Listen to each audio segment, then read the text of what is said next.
niya. Ayan, ayan, ayan, umuusok na. Kita nyo ba? Ayan, ayan, ayan. Ayan, umuusok na, oh. Ayan, ganyan lang kadali. Step by step tutorial. Bagong-bago pa na Eureka. Ayan, oh, wala na kayong gagastusin. Napakadali lang. Ayan, patayin na natin. Ayan, oh. Oh.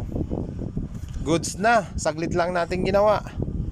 Oh, ayan. Ganito lang gawin nyo kapag ano, bagong-bago pa to, oh. Ganun lang gawin nyo. Ayan. Para hindi na kayo gumastos.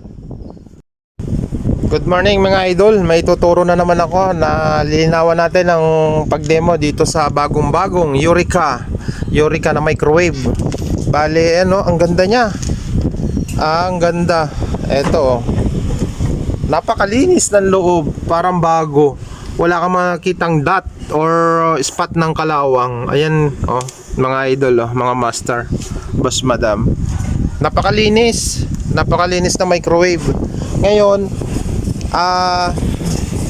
lalagyan natin to ng ano, lalagyan natin to ng tissue, babasahin natin para makita nyo yung sira.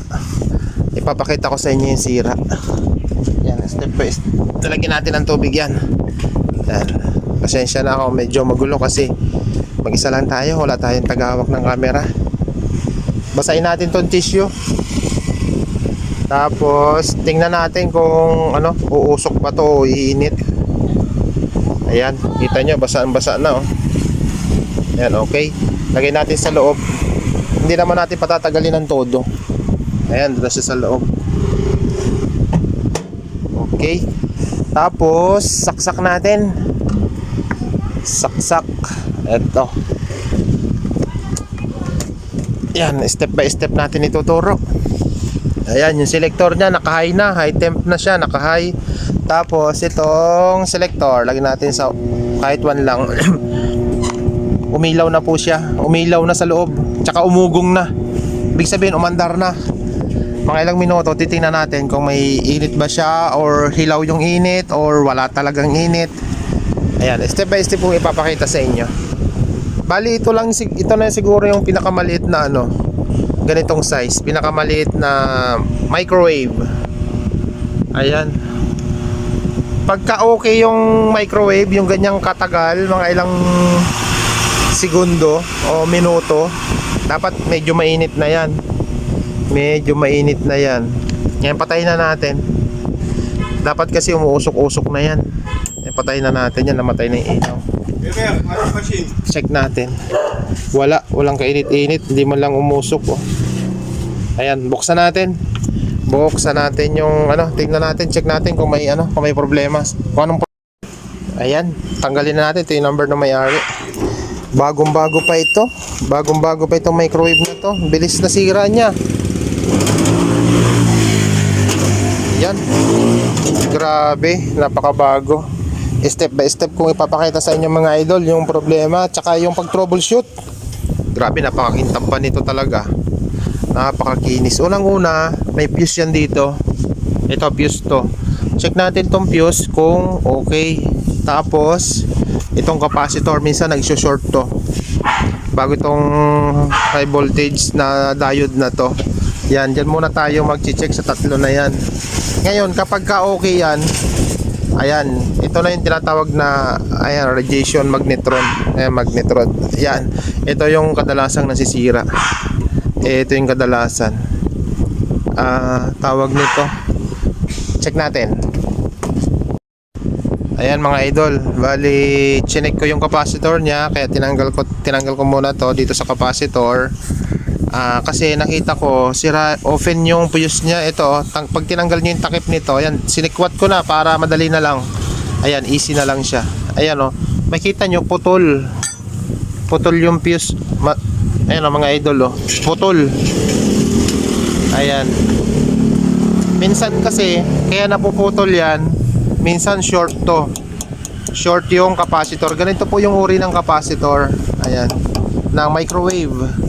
Ganito ang itsura. Tapos yung fuse dito nakapwesto. Ngayon, lagyan muna natin to ng fuse. Tapos ibalik natin tong tinanggal natin dito sa capacitor. Tingnan natin kung mag-okay na. Kapag ka nag-okay na, ibig sabihin sobrang nipis kasi ng fuse nito, eh. Sobrang nipis. baka dito lang sa fuse. May time na ganun talaga. Meron talagang ganun, fuse lang yung nasisira. Ngayon kapag nalagyan na natin ang fuse at ayaw pa rin niyang uminit, ibig sabihin andito yung problema. Minsan kasi kaya bumibigay yung fuse kasi gawa rin itong radiation magnetron.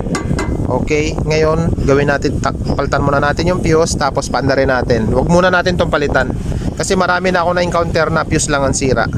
Okay, simulan na natin. Ayan mga idol, nilagyan na natin to ng fuse. May fuse tayong available na para dito. Nilagyan na natin, tapos binalik na natin yung connection. Kanina nag-open lang yung fuse. Ngayon testingin na natin. Kunin natin yung yung basa, yan yung basang tissue, lagay natin sa loob, tingnan natin kung iinit na. Kapag hindi ito uminit, ibig sabihin ito yung salarin kung bakit pumutok yung fuse. Ito yung may problema to. Ngayon pagka uminit na yan, ibig sabihin goods na yan, yung fuse lang yung bumigay. Paltan nyo lang yung fuse, mag-o-okay na. Ayan, sinarado na natin, saksak na natin. Okay, dito natin banda ilagay. Yan. Saksak na natin.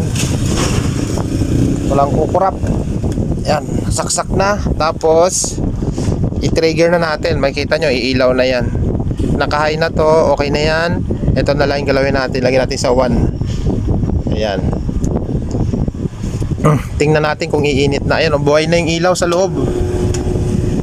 Buhay na yung ilaw sa loob. Antabayan na natin, tingnan natin sabay-sabay kung sa fuse lang yung problema. Napaka basic lang, di ba mga bossing? Excuse. Manood lang kayo lagi ng video ko.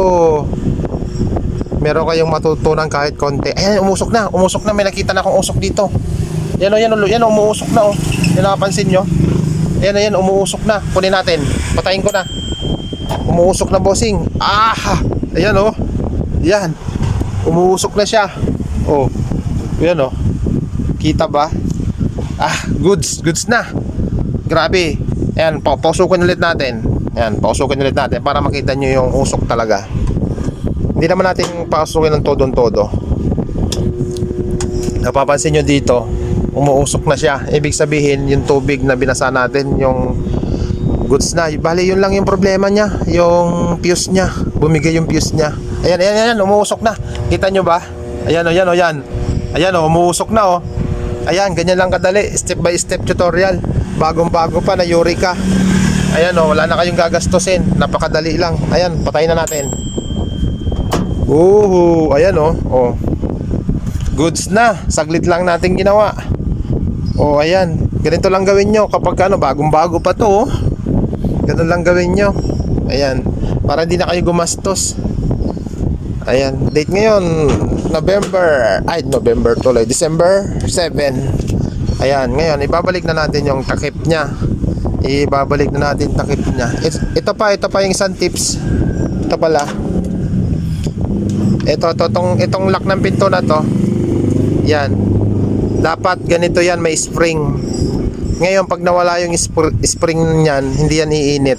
I-correct nyo lang yung spring nito, mag-o-okay na yan. Minsan nandito yung problema kasi may switch to dito na pinupus nito. May switch dyan sa loob, dito sa loob sa mga butas na to.